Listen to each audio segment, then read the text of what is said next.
Welcome back to my YouTube channel. പഠിക്കാം ഇന്നത്തെ ചോദ്യം.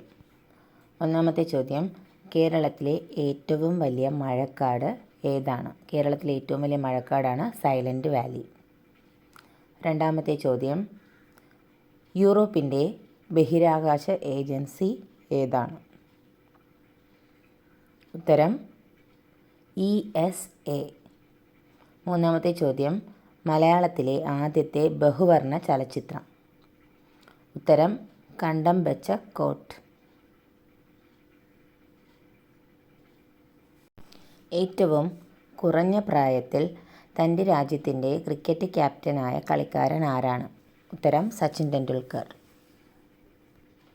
കറുത്ത പൊന്ന് എന്നറിയപ്പെടുന്നത് എന്താണ്? കുരുമുളകാണ്. അപ്പോൾ കുരുമുളകിനെ കറുത്ത പൊന്ന് എന്ന് ആദ്യം വിളിച്ചത് ആരാണ്? ഉത്തരം റോമാക്കാരാണ്. അപ്പോൾ കറുത്ത പൊന്നെന്നറിയപ്പെടുന്നത് കുരുമുളകാണ്. കുരുമുളകിനെ കറുത്ത പൊന്നെന്ന് വിളിച്ചത് ആരാണ്? റോമാക്കാരാണ്. അടുത്ത ചോദ്യം, ആറാമത്തെ ചോദ്യമാണ്, വിത്ത് മുളയ്ക്കുമ്പോൾ ആദ്യം പുറത്തു വരുന്ന ഭാഗത്തെ എന്ത് പറയുന്നു? ബീജമൂലം എന്നാണ് പറയുന്നത്. വിത്ത് മുളയ്ക്കുമ്പോൾ ആദ്യം പുറത്തു വരുന്ന ഭാഗമാണ് ബീജമൂലം.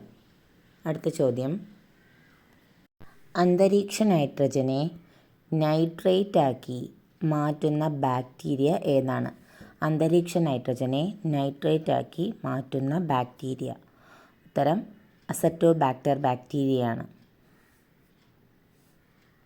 അടുത്ത ചോദ്യം, ഒരു രാജ്യത്തിൻ്റെ പൗരത്വം ലഭിച്ച ആദ്യത്തെ റോബോട്ട്?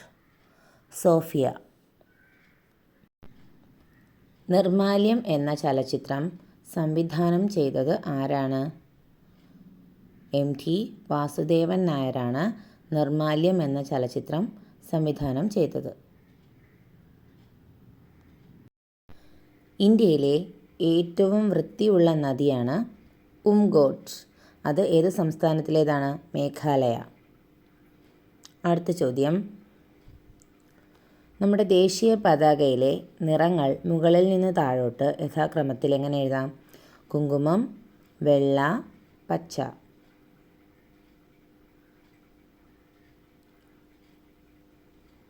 അടുത്ത ചോദ്യം, ദേശീയ ചിഹ്നത്തിൻ്റെ ചുവട്ടിലായി രേഖപ്പെടുത്തിയ സത്യമേവ ജയതേ എന്ന വാക്യം എടുത്തിട്ടുള്ളത് ഏത് ഗ്രന്ഥത്തിൽ നിന്നാണ്?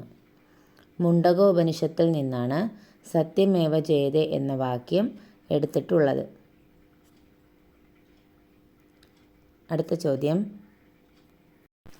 ഗാന്ധിജിയുടെ ആദ്യ പുസ്തകമാണ് ഹിന്ദ് സ്വരാജ്. ഹിന്ദ് സ്വരാജ് എഴുതപ്പെട്ട ഭാഷ ഏതാണ്?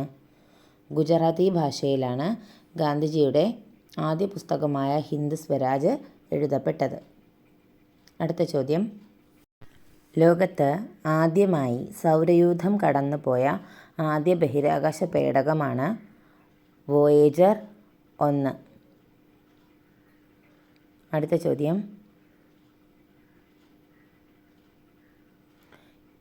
ഇലക്ട്രിക് ബാറ്ററി കണ്ടുപിടിച്ചത് ആരാണ്? ഇലക്ട്രിക് ബാറ്ററി കണ്ടുപിടിച്ചത് അലസാൻഡ്രോ വോൾട്ട.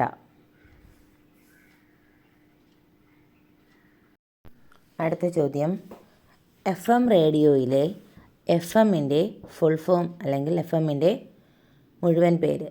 ഫ്രീക്വൻസി മോഡുലേഷൻ എന്നാണ് FMൻ്റെ ഫുൾ ഫോം. അടുത്ത ചോദ്യം, ശബ്ദം റെക്കോർഡ് ചെയ്യാമെന്ന് കണ്ടുപിടിച്ചത് ആരാണ്? ഉത്തരം തോമസ് ആൽവ എഡിസൺ. അവസാന ചോദ്യം, ഒരു കാറിലെ കോൺവെക്സ് ദർപ്പണത്തിൽ പുറകിൽ അതിവേഗം വരുന്ന ബൈക്കിൻ്റെ പ്രതിബിംബം എങ്ങനെയായിരിക്കും കാണപ്പെടുന്നത്? ഉത്തരം ചെറുതായിട്ടായിരിക്കും കാണപ്പെടുന്നത്. Thank you for watching.